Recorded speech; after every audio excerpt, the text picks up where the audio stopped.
Quand la France mène une politique en matière de droit d'asile, où vous avez M. Cazeneuve, c'est une dépêche AFP qui le rappelle, je trouve qu'on ne l'a pas suffisamment dit.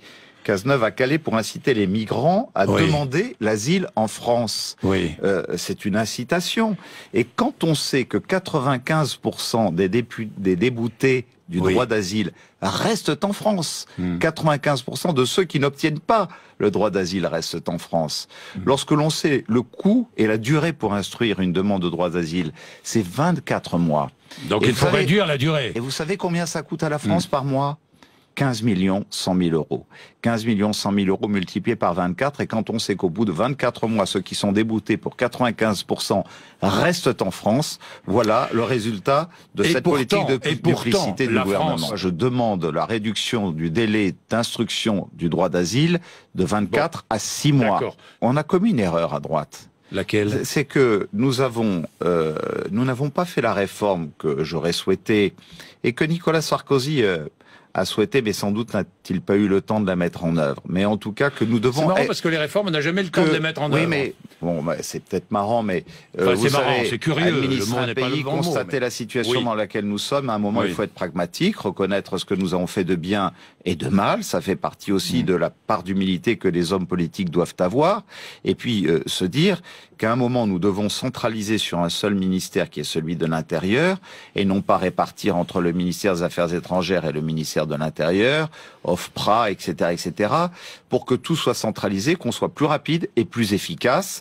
C'est la réforme, en tout cas, qu'il nous faudra faire lorsque nous reviendrons pour pouvoir endiguer ces vagues. Ils sont donc en transit. Mais en même temps, pendant cette période de transit, quand je redonne ce chiffre, je vous demande de le contester et de le vérifier si vous ne me croyez pas, que 95% de ceux qui sont déboutés de leur demande de droit d'asile au bout de 24 mois restent en France. Mais est-ce que selon vous, la France est généreuse ou pas ? Mais la France est trop généreuse. Elle est trop généreuse. Elle est l'une des moins généreuses en Europe, mais elle est encore trop généreuse. Attendez, l'Espagne a supprimé l'assistance médicale d'État qui coûte 1 milliard d'euros aux contribuables français.